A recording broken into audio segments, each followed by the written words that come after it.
사랑하는 시흥동산교회 성도 여러분, 평안한 하루 보내셨나요? 달력을 보니 벌써 12월 달이 되었더라고요.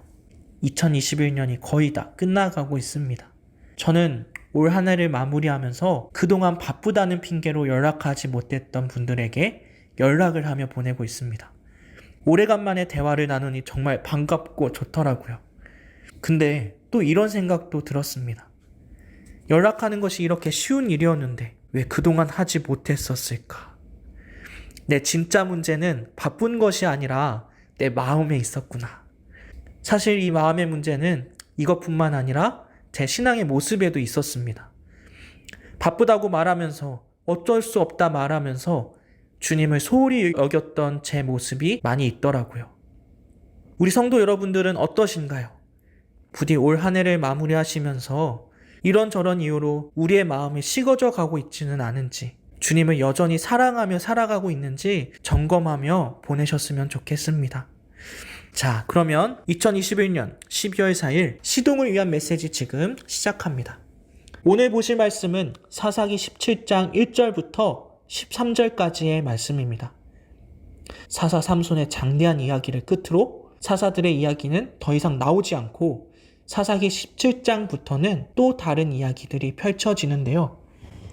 본문을 미리 보신 분들은 아마 조금 당황하셨을 것입니다. 갑자기 한 개인, 한 가정이 등장하는데 되게 엉뚱하게 행동하기 때문입니다. 이게 무슨 내용인가 싶을 것입니다. 그러나 여러분, 당황하지 마십시오. 학자들의 말에 의하면 사사기의 저자가 이 한 개인과 가정을 통하여 사사시대의 모습을 잘 그려내고 있다고 해요. 그러니 다시 마음을 잡고 집중해서 본문을 함께 살펴봤으면 좋겠습니다. 17장의 이야기에서 미가라는 인물이 등장합니다. 미가는 예루살렘 북쪽 에브라임 산지에 살고 있었습니다. 그의 어머니는 그 당시 은 1100세겔을 가지고 있었습니다.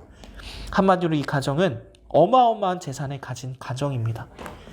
그러던 어느 날 갑자기 그만 이 돈을 잃어버리게 되었어요. 이 어머니는 자신의 재산을 훔쳐간 사람을 저주합니다. 그런데 여러분, 여기서 반전이 일어납니다. 그 돈에 손을 댄 사람이 누구였을까요? 바로 아들 미가였던 거예요. 미가는 어머니의 저주가 자신에게 미칠 것을 두려워해서 다시 어머니에게 돈을 돌려드렸고, 어머니는 자신의 저주가 아들에게 미치지 않도록 은 200세겔을 하나님께 드리기로 합니다. 미가의 어머니는 아들의 저주의 덫에서 벗어날 수 있도록 지극정성으로 하나님을 신상으로 만들었습니다. 뭔가 이상하지 않으신가요? 이스라엘 백성이 하나님을 어떠한 형상으로 만든다는 이야기 들어본 적 있으신가요? 없으실 겁니다. 하나님께서 이스라엘 백성들에게 10계명 중 제2계명을 통해 분명히 말씀해 주셨어요. 우상을 만들지 말라고 말이죠. 그런데도 여기에 등장하는 미가와 어머니는 아무런 거리낌 없이 하나님을 어떠한 형상으로 만들어 버립니다. 이 모습은 사사기 시대에 살았던 이스라엘 백성들이 얼마나 영적으로 무지하며 타락해 있었는지를 잘 보여주고 있습니다. 하나님을 위한다고 하지만 하나님이 가장 싫어하는 우상을 만들었고 신당을 만들었고 거기다 그 안에 온갖 신상을 만들어 놓았습니다.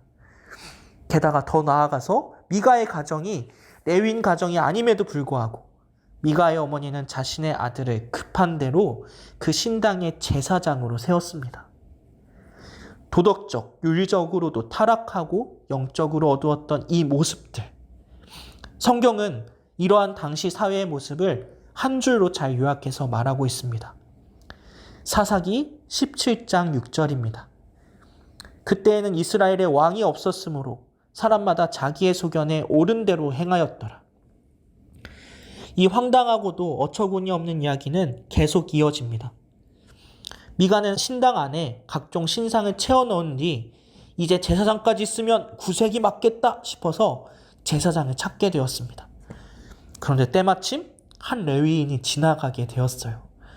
본문 8절과 9절 말씀입니다. 그 사람이 거주할 곳을 찾고자 하여 그 성읍 유다 베들레헴을 떠나가다가 에브라임 산지로 가서 미가의 집에 이르매 미가가 그에게 묻되 너는 어디서부터 오느냐 하니 그가 이르되 나는 유다 베들레헴의 레위인으로서 거류할 곳을 찾으러 가노라 하는지라. 레위인은 본래 땅을 분배받지 못한 지파였습니다. 때문에 여호와께서는 도피성 6개를 포함하여 다른 지파들의 땅에 총 48개의 성읍을 거주지로 삼아주셨죠. 레위인들은 정해준 성읍에 거주하면서 다른 지파 사람들의 도움으로 살아가야 했어요. 아니 그런데 오늘 본문을 보면 레위인 청년이 자신이 살고 있는 성읍을 벗어나 거주지를 찾는 모습이 나옵니다. 어떻게 된 것일까요? 맞습니다. 굶어 죽을 수 없으니 이곳까지 오게 된 것이죠. 우리는 여기서 사사시대의 또 한 모습을 보게 됩니다. 도움이 필요한 사람들, 약자들을 무시하는 사회, 하나님의 성품인 긍휼이라고는 찾아볼 수 없는 시대가 바로 그 당시 사사시대였습니다. 이 레위인 청년은 그렇게 힘겹게 자신이 살 곳을 찾다가 한 곳을 발견하게 됩니다. 바로 미가의 집이었죠. 그곳을 보니 눈이 번쩍 뜨렸을 것입니다. 먹을 것도 풍성하였고 돈도 많이 있어 보였을 거예요. 집에 있었던 미가도 아마 눈이 번쩍 뜨였을 겁니다. 제사장을 그렇게 찾고 있었는데 저 멀리서 레위인을 발견하게 되었으니 말이죠. 미가는 이 레위인 청년에게 아주 매력적인 제안을 합니다. 본문 10절 말씀입니다.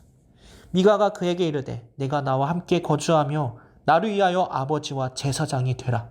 내가 해마다 은 10과 의복 1벌과 먹을 것을 주리라 하므로 그 레위인이 들어갔더라. 본문은 미가의 의도를 분명히 말하고 있습니다. 나를 위하여 제사장이 되라. 하나님을 위하여가 결코 아니었습니다. 성도 여러분이 레위인 청년이었다면 어떻게 하시겠습니까? 그래도 레위인 자존심이 있지. 어떻게 그런 잘못된 신상을 섬기는 집에 제사장으로 들어갈 수 있습니까? 이렇게 담대하게 거절하는 분들이 많으실 거라 믿습니다. 하지만 안타깝게도 이 레위인 청년은 미가의 제안을 덥석 받아들입니다. 그리고 그 집의 제사장이 되죠. 마음이 불편하기라도 해야 할 텐데 이 레위인은 금방 이 생활에 만족해버립니다. 그리고 미가의 집에 계속 살게 되죠. 자신의 정체성보다 먹고 사는 일이 더 중요해져 버린 시대, 그리고 자신의 이익을 위해 하나님의 이름을 이용하는 시대가 바로 사사시대였습니다. 오늘 본문의 말씀은 이렇게 자신의 소견대로 행동한 이 세 사람을 적나라하게 드러내며 마무리되고 있습니다. 아마 지금 시점에서는 이 죄의 강도가 작게 느껴지실 거예요. 자신의 마음대로 행동했을 뿐 그 어느 누구도 다치지는 않았으니까요. 하지만 여러분, 이 이야기는 서로 연결되고 이어져서 이후에 한 지파의 죄악으로 향하게 됩니다. 18장을 보시면 알겠지만 라이스에서 평화롭게 살던 수많은 사람들이 땅을 찾고 있는 단지파에 의해 죽임을 당하게 되는데 그 끔찍한 사건의 단초를 제공한 사람이 바로 미가의 제사장이었던 레위인 청년이었습니다. 작은 담뱃불이 온 산을 태울 수 있는 것처럼 작은 죄의 불씨는 결국 심각한 재앙을 초래하는 것이죠. 하나님 없이 살아가는 것, 이것이 얼마나 우리의 삶을 병들게 하고 심각한 죄악을 낳게 하는지 우리는 다시 한번 깊이 깨닫게 됩니다. 자, 그렇다면 이 심각한 영적인 병을 어떻게 고칠 수 있을까요? 어떻게 하면 다시 건강한 모습으로 회복할 수 있을까요? 답은 너무나도 분명하고 간단합니다. 왕이 있으면 됩니다. 성경에서는 이 심각한 영적인 병의 문제를 이렇게 진단하고 있어요. 그때의 왕이 없었으므로. 미가도, 미가의 어머니도, 그리고 레위인 청년도 다 왕이 없었던 사람들이었습니다. 그렇기에 무엇이 정말 올바른 것인지 알지 못했고 스스로 모든 것을 판단해야 했습니다. 한마디로 내가 주인이 되는 삶을 산 것이죠. 이것은 겉으로 보면 너무나 매력적으로 보입니다. 마치 보암직하고 탐스럽게 보였던 선악과처럼 말이죠. 그러나 여러분도 아시다시피 실상은 아무런 소망이 없는 불행한 삶입니다. 죄에 시달리며 죄의 종노릇하며 일평생 살아갈 뿐이죠. 여호와 하나님을 왕으로 삼지 않고 자신이 스스로 왕이 되었기에 사사시대의 사람들은 오랜 기간 죄로 인해 고통을 겪어야 했습니다. 이들에겐 하나님의 백성답게 살 수 있도록 이끌어주는 참된 왕이 필요했습니다.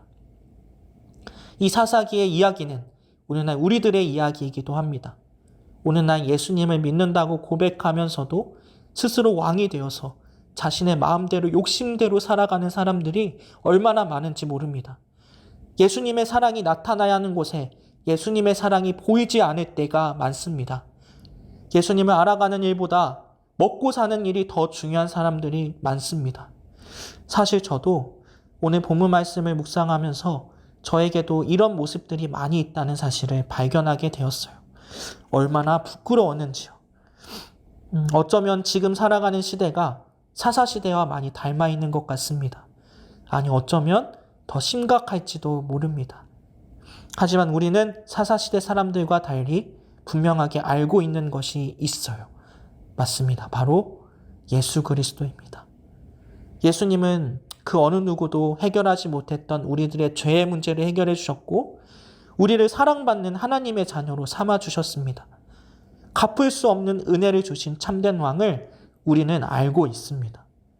그리고 이 왕은 오늘도 여전히 사랑의 눈으로 바라보시며 우리가 그분께 돌이키기를 간절히 기다리고 계십니다. 사랑하는 시흥동산교회 성도 여러분, 여러분의 왕은 누구십니까? 예수 그리스도입니까? 아니면 나 자신입니까? 혹시 나 스스로가 주인이었던 삶을 살고 계시다면 오늘 말씀을 통해 다시 돌이킬 수 있는 은혜가 있기를 소망합니다. 잊지 마십시오. 결국 신앙의 싸움은 누가 나의 주인이냐의 싸움입니다. 부디 오늘 하루도 주님께서 우리의 삶의 주인이 되어주셔서 우리가 이 세상에서 담대하게 그리스도인답게 살아가게 되는 은혜가 있기를 예수님의 이름으로 축복합니다. 다 함께 기도하겠습니다. 하나님 아버지 감사합니다. 오늘 하루도 말씀으로 시작할 수 있게 해주시니 감사드립니다. 오늘 귀한 말씀을 들었습니다. 예수님을 주인으로 삼으며 살아가는 인생이 얼마나 귀하고 복된 인생인지 알게 되었습니다. 부디 앞으로 살아가는 내 삶이 예수님을 주인으로 모시며 살아가는 삶이 되게 해주세요. 감사드리며 이 모든 말씀 예수님의 이름으로 기도드립니다. 아멘.